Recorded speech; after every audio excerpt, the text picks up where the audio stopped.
Ayan, let's rush you, my loves. So, hindi pala naka-record yung introduction natin kanina. Pero ito yung napull ng card natin. The Lockbox, Obsession, and Cleansing. And I also hear na kailangan tumarinig ng aking collectives because this is important message from Spirit. So, malinaw na malinaw dito, my loves, my collectives. Spirits wants you to banish this negative energy. Right now, okay? The right time na, this is the right time for you to banish this negative energy. And by the way, this is timeless reading. And kagaya nga ng sinabi ko, kaya yung shuffle natin yung card, ito yung lumitaw. Ito yung, kumbaga, na-pull natin. Malamang ito ay sabihin nating hindi na nakakatulong na maganda sa'yo. Hindi na siya nakaka-apekto ng maganda sa'yo. Yung pag-hold on mo sa past, sa person mo, hindi na siya nakakatulong. Kumbaga, masyado ka ng trap dito, masyado ka, double yung card doon na nagpapahiwatig na ikaw ay, sabihin natin, you are the chaser in this connection. Okay? You are obsessed in this connection. You are feeling trapped.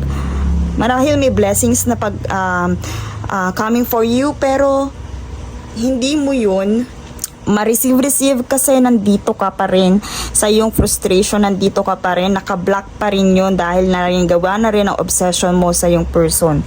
So, ito ay malinaw na, kumbaga, ito obsession na to ay galing sa iyong past relationship. So, most of my collectives ay newly into breakup or pwedeng matagal na kayong break, and sabihin natin most of my collective singles or inseparated. Okay? And isa lang din ang focus ng message na to, Spirits wants you to banish this negative energy, this unwanted energy.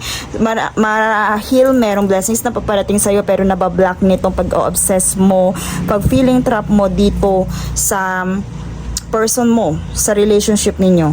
You have to clear the negative energy, the old negative energy and the old pattern, my loves. Okay, so let's see the confirmation for this. Tingnan natin, bakit ba obsessed na obsessed ka? And ano, kumbaga si spirits, pinapatigil ka na niya. Pinapatigil ka na niya dito sa taong to. You have to remove this kasi pwede din nagsisilbi tong negative energy dahil nga, kumbaga ito, the cleansing energy. The cleansing energy, the cleansing card natin, lumitaw dito. Yan, tinan mo nga, sinasabotahin ng old relationship na to, yung mga blessings na coming for you. And sabihin natin dito, you still reminiscing or reminiscing sa relationship na to na unwanted na. Kung titingnan ninyo, paano siya naging unwanted? Ilang cards yung lumitaw dito na hindi na, nagpapatunay na hindi na siya nakakatulong. Trap ka dito sa relationship na to. And bakit na? Ito yung confirmation. The sabotage card. Ibig sabihin, hindi na nakakatulong sa'yo itong previous or yung mga past relationship mo na hanggang ngayon ay nakahawak ka pa rin. Na hanggang ngayon ay nakahawak ka pa rin.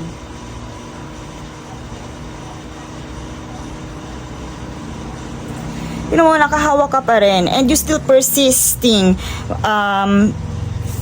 repetitive. Basta lumitaw ang hammer na to, sabotage to, and repetitive. Ibig sabihin, meron kang old pattern, andun ka pa rin sa old pattern, sa cycle. You still doing something to work on that relationship.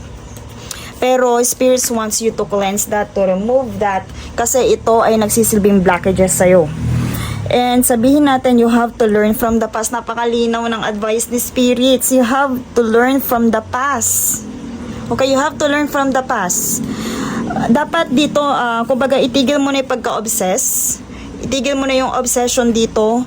Kailangan mag-reflect ka and kailangan matutunan mo na, or sabihin natin, ma-find out mo na ano yung natutunan mo dito sa relationship na to.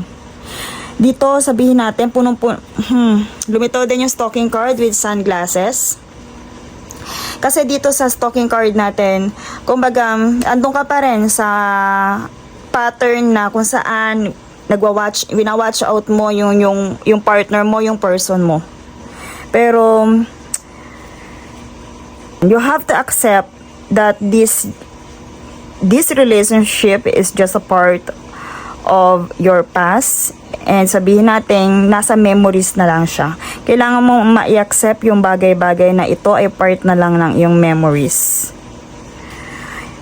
Malinaw na malinaw dito kasi talaga pinapabitaw ka na ni spirits. Pinapabanish na niya itong old energy na to. Pinapabanish na niya. Okay? So let's see, message from this person. Message from this person. Tingnan natin, bakit nga ba kasi obsessed na obsessed ka dito sa person mo? I want you. I am not available.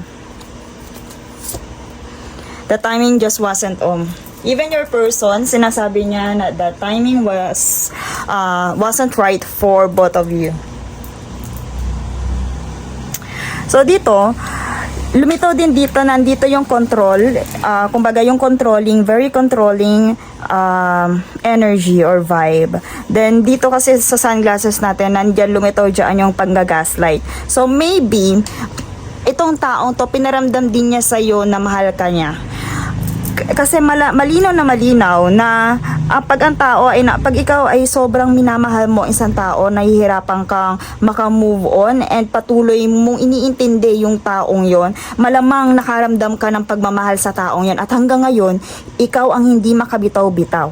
So pwede din sabihin na manipulate ka ng taong to because of this. Pero lumitaw kasi dito yung sabotage. Ibig sabihin, may tendency na pinaramdam niya sa'yo to, pero hindi niya kayang panindigan. And eto na nga, lumitaw din dito na hindi talaga niya kayang panindigan tong relationship, yung commitment, and of course, yung situationship na meron kayo. They are not available, and sa tingin nila, ito ay hindi pa ninyo oras. Magulo ang isip ng taong to, yung person mo, magulo ang isip niya. So, let's see message and advice from the spirits. So, yan na nga, kagaya na sinabi ko kanina, focus ng advice ni spirits is to banish the negative energy na nagmumula dito sa person na to. Okay, magtiwala ka na there are helpful people na coming for you to save you. Sabihin na natin, isa na dyan, family, friends, pwedeng ganun kasi masyado ka nang obsessed sa iyong partner or sa iyong person. And if you are asking, the spirits wants you to say yes. Okay? It's a firm yes. And kung naguguluhan ka, look for a sign, my loves. Look for a sign. Kasi masyado ka ngang nakahawak dito sa lockbox na to. Masyado ka ng trap. And isipin mo, my loves, baka mayroong gustong ibigay sa iyo si spirits or yung angel and guides natin or your angel and guides, pero nabablock nito. Kaya ito yung kailangan mo talagang mag-energy cleanse, lumayo, ilayo mo yung isip mo dito sa taong to. Okay? And that's all for this reading. Thank you so much and see you in my next one.